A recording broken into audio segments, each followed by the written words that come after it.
Good morning. We light a candle for the Tao, honoring the universal path of harmony and equilibrium, the natural way. We light a candle for the shamanic traditions, honoring the beliefs and practices of all indigenous people, the way of primal spirituality. We light a candle for Hinduism, honoring the path of knowledge, action, and devotion. We light a candle for Judaism, honoring the ethical path of living by sacred law. We light a candle for all forms of Buddhism, honoring the Four Noble Truths and the path of compassion. We light a candle for all forms of Christianity, honoring the Christ consciousness as the path of love. We light a candle for all forms of Islam, honoring the path of surrender to divine love as the highest calling. We light a candle for the universalistic religion of Baha'i, honoring the path of unity and peace. We light a candle for all forms of New Thought, honoring the metaphysical path of mental healing through the practice of universal spiritual principles. We light a candle for all those who are as yet unaware of the power and presence of spirit in their lives, and for the space that we are holding for them, and for all the faith traditions unnamed in this ceremony. This final candle is the healing candle. It represents the revealing of the divinity at the core of all experiences. This is your candle for whatever is in your mind and heart that requires the light.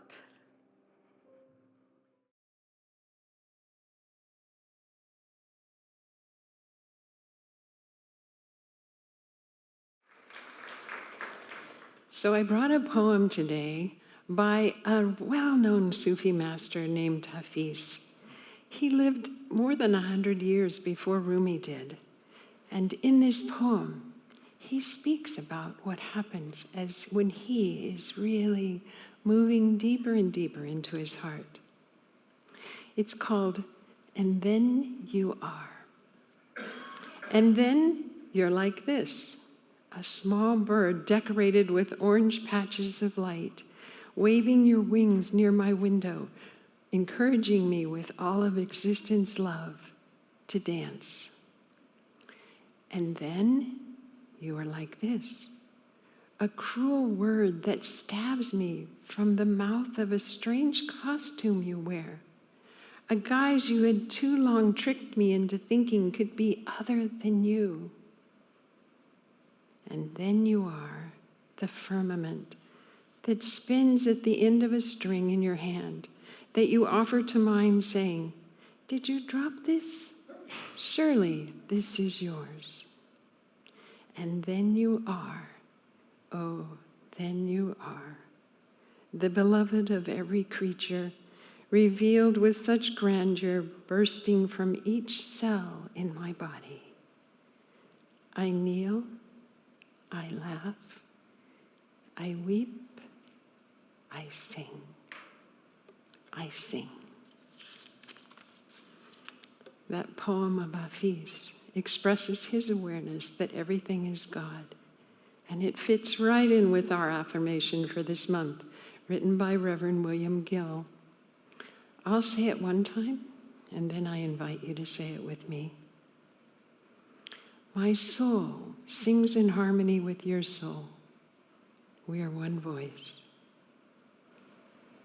Let's say that together. My soul sings in harmony with your soul. We are one voice. And going even deeper into your heart, let's say it together again, one more time. My soul sings in harmony with your soul. We are one voice. Thank you.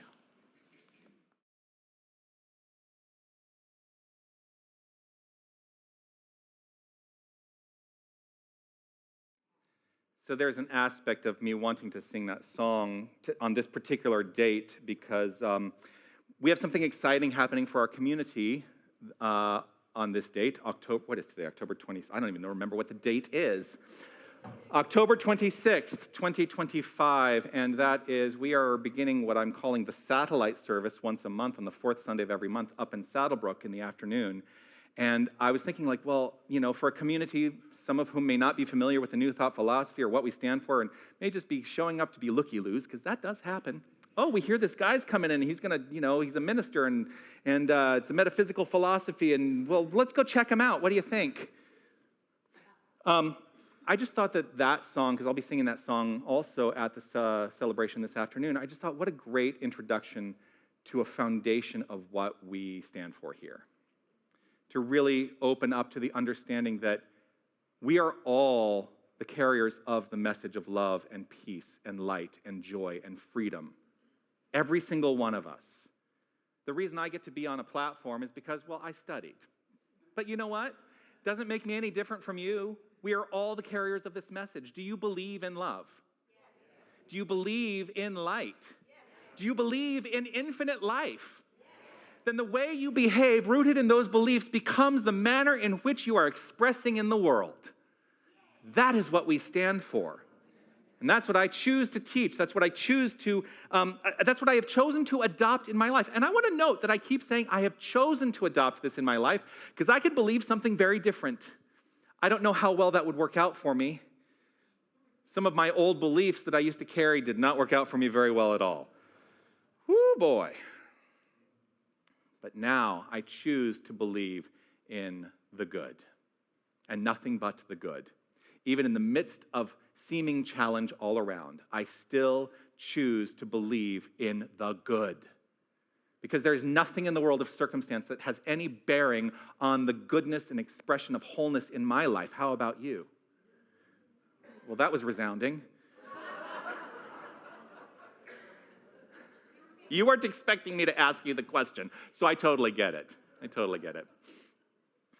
There's some issues, though, that come along with the philosophy. Oh my gosh, the issues of the philosophy. And one of the issues is that every single one of us thinks we're right. Now, can we all be right? Absolutely we can, because we know what's right for us. So be okay being right. There's a thing that also happens. Sometimes I have notes that I prepare, and I don't necessarily start with my notes or look at my notes when I finish the song, and I'm kind of off track of what I thought I was going to talk about today. So strap in. Because clearly Spirit is speaking. Spirit is wanting something to be expressed. Actually, there is an idea that I can refer to. I grew up in Tucson. I was born here. I was raised here. I lived here until I was in my mid-20s, at which time I left Tucson to go pursue my dreams of being a Broadway actor. So I moved to New York City, because what else do you do if you want to be a Broadway actor? And I lived in New York City for a while, and then I moved to Los Angeles, because I thought, well, yeah, Broadway, great, but I want to go do film and television. So I went to LA, and it was in LA, of course, that I became a minister, of all things. Trust me, that surprised a lot of people in my life. But I wanted to reference that I grew up in Tucson because the Tucson of the 1970s and 80s was a really particularized kind of community experience that I don't see in the same way now in the 2020s. Nothing wrong with it, because there's a thing, evolution happens. Things do fundamentally change, and I don't have any issue with that. But one of the things that I really loved every year about this time of year was getting ready for Halloween and knowing that I was going to be able to go out and trick-or-treat and go door to door. And, they try to instill a lot of fear in us, like, make sure you get your apples x-rayed. I'm like, who's really going to do that? I never had an issue with any apples that I received, gratefully. But Part of the tradition of Halloween, of course, is that we don masks. We don costumes. We put on masks. And I like to tie this into a spiritual idea that each and every one of us is the costume that God clothes itself in. That we are the mask that God wears to express itself on this plane of action at this time. Boy, if I had understood that back then, what a different life I would have had. And I have no regrets for the life that I've had. It's what got me to this place. And yet sometimes I think, what would my life have been like if I had adopted these principles in my youth? There's this thing that happens on Halloween. We go to door, and they call it trick or treating. We're going to go trick or treating, right? Have you ever thought about what a trick is? Some people have some maybe different kinds of thoughts, I'm just going to say. That's not the road I'm going down, just to be clear. I think the trick in new thought that we seem to always be wanting to overcome is this. The trick is this. It is a challenge that reveals we still have a belief in separation. That's the trick. And the treat is this, that even that idea of separation is love in disguise, because everything is divinity. Everything is divinity. That is a foundational premise for what we teach. There is nothing that is not God. I know y'all are like, you've been saying that every single Sunday for the last 5.5 years that you have been on this platform, and I've been saying it a lot longer. It's just, many of you have only heard it for the last 5.5 years out of my mouth. Everything is God. Everything is divinity. We are the clothing that God costumes itself in. So the fundamental premise is that the soul of us is God. And if we are proceeding from that point of view, how do we choose to be in this world? Now, there's actually some benefit to the idea that we are the mask that God wears for expression. And there's some paradoxes in this. Now, there's a lyric in the song that says this: we don't have to wait for destiny. We should be the change that we want to see. And of course, that's a reference to Gandhi, be the change you wish to see in the world, right? We don't have to wait for destiny. So if you are seeking some transformative experience in your life or in the life of every single person on this planet, here's my question. What are you waiting for? And what is your responsibility to participate in that change unfolding in this world? Because it's real easy to sit back and watch it all unfold and go, well, there's nothing I can do about it. But there is something you can do about it. Do you believe that? And the rest of you? There is something you can do about it. You can change your mind. You can change your relationship to the circumstances. Now, the paradox existing in that lyric, we don't have to wait for destiny. We should be the change that we want to see. The paradox in that line in the song is this: we already are the change. We don't have to become the change. We are the change already. But the daily masks we wear may be covering that very identity. Because we like to put on the mask of ego.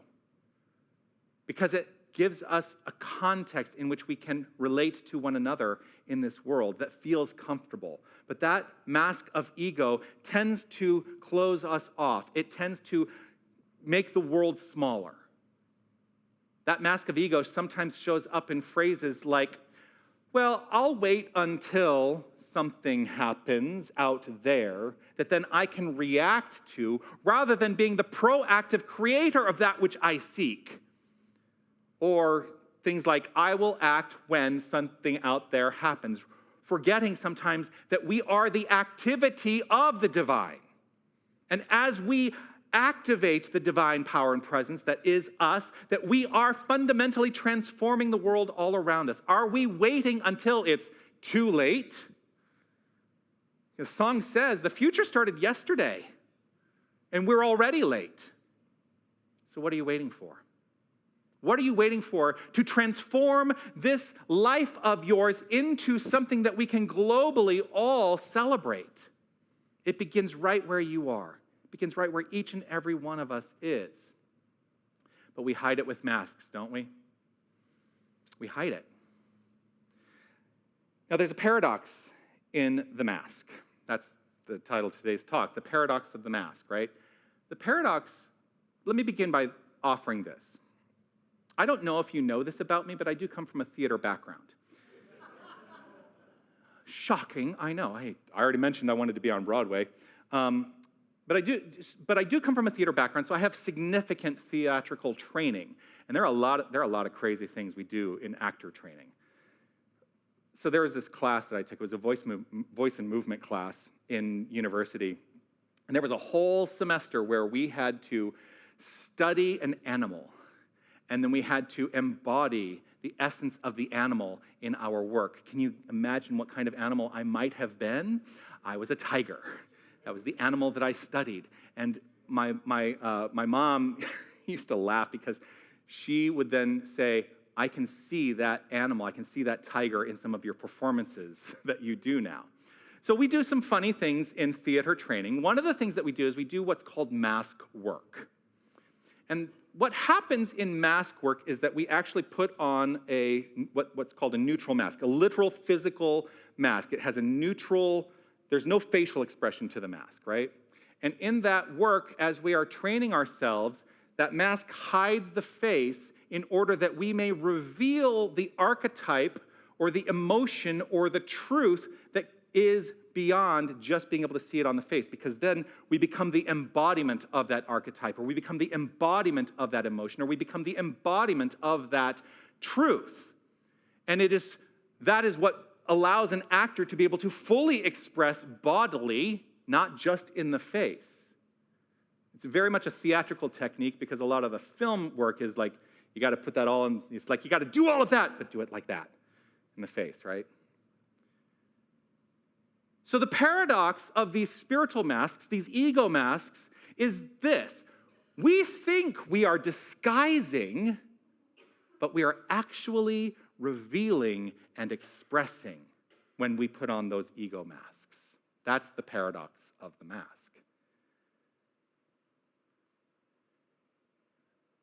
Paradox, I love that word. I love that word. Because this entire philosophy is a philosophy of paradox. God is transcendent and practical. That's a paradox, right? We are seeking all the time to bridge the gap of that paradox, to be the transcendent nature of the divine in a practical way in this world of form that we are experiencing. Paradox is the language, ultimately, of spiritual consciousness. And that is what makes it seemingly challenging for us to understand. We are both, this is a paradox, we are both human and divine, right? Another paradox within the spiritual philosophy, you may have heard this before, we must lose ourselves to find ourselves. It's a paradox. So we are always in this liminal space of living the paradox of this philosophy. The mask of ego and we're all wearing masks of ego. If you think you're not, look in the mirror. Even those of us who have studied this and we're like, oh, I can let the ego go and I can give over to the divine self expressing freely and fully in all aspects of creation. And then that mask of ego suddenly gets put right back on my face when I'm driving down the street and somebody cuts me off. So we're always navigating, wearing the mask of ego or seeking to take it off. But remember that it is part of the infinite expression of the divine, these masks that we wear. The mask of ego actually empowers us to navigate life. Because if we let go of that mask of ego, boy, it would be kind of a scary place to live in this world, I think. So the mask of ego empowers us to navigate the circumstances of life, but we are invited, this is the paradox, we are invited to see beyond that mask of ego, ultimately to awaken to our understanding of self, which goes right back to that aspect of the mission statement, remember who you are. To remember who you are is an invitation to let the mask go and to act accordingly.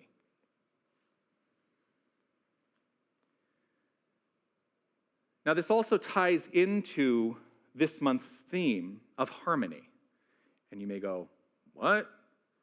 Paradox? Harmony? They don't seem to tie in together, but they do. Harmony is also a paradox because harmony is not sameness. I say, and it's often said in unity communities, our desire in unity is not that we all expressed as uniformity. We are expressing as multiplicity. We're expressing as the infinite qualities of the divine showing up uniquely as ourselves. So harmony is not sameness. It is the integration of difference. And so let us celebrate the integration of differences.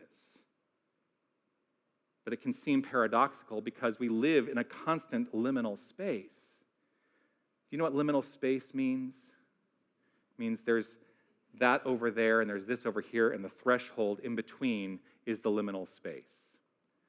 Liminal space, we're straddling that liminal space all the time. We are straddling the threshold between what was and what will be, and the paradox is we can only ever be in the now.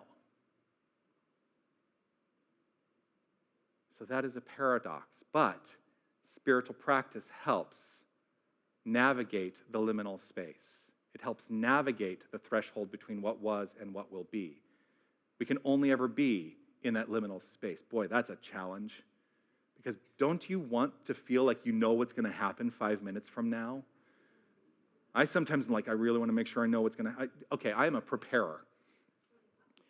I cannot tell you how much preparation has gone into taking a service up to Saddlebrook. A lot of preparation and a lot of, we're going to make sure, we're going to figure out every little possible thing that could go wrong and make sure that it doesn't go wrong. And here's the thing, even if something seems to go wrong, I can navigate the liminal space between what was and the planning and what will be, the unfoldment of it, by living in the now authentically. And what unfolds up there, what unfolds right here every single Sunday, I have decided is always perfect, because God is the expression of perfection. Now, there's a difference between perfection and perfectionism. Perfectionism is an idea that there's a driver, that everything in the world of circumstance must be a particular way, and it's got to be that. And we can really narrow ourselves off to the fullness and expression of the divine when we decide to live in the consciousness of perfectionism. I used to be a perfectionist, and I don't identify myself as a perfectionist any longer. Mostly because I have adopted in my life the consciousness and the conscious idea that if God is perfection itself, then I must be that. And it is not dictated or defined by the experience in my world of form. Now, I do like to define myself as a specificist. I like specificity.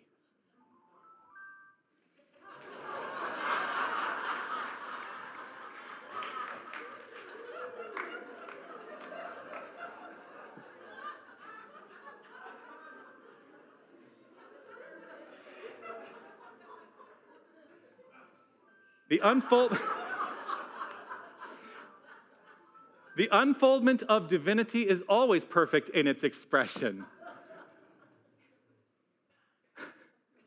Where was I? I'm a specificist. That's what I was saying. I am a specificist. I like specificity, but I have become a lot more comfortable even when the specificity does not work out in the specific way that I think it should. And so that's how I differentiate now, that there's a level of relaxation and allowing it to be what it needs to be. So we're always straddling this threshold of what was and what will be, always in the now. Spiritual practice, the practice is what I have found allows me to find comfort existing in that liminal space. practice of prayer, the practice of meditation, the practice of visioning, the practice of journaling, the practice of walking. Oh, you thought I wasn't going to bring up the Camino, did you? It's the only reference. The practice of walking as a spiritual practice. Like, it is an invitation to find comfort in that liminal space. Ultimately, the paradox of the mask is that that which we think conceals us truly reveals us. The faces that we wear to protect our hearts can become the very instruments through which Spirit expresses harmony and truth. Because here's what it ultimately boils down to. We are the harmony of the hidden and the seen. We are, each and every one of us, the face of Spirit revealed. Peace and blessings. You are magnificent.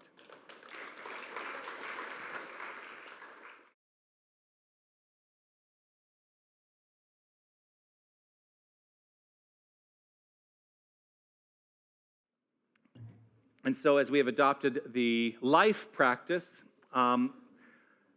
this is the life practice this week, an invitation to consider the places where you usually wear a mask and purposefully choose to show up as your authentic self.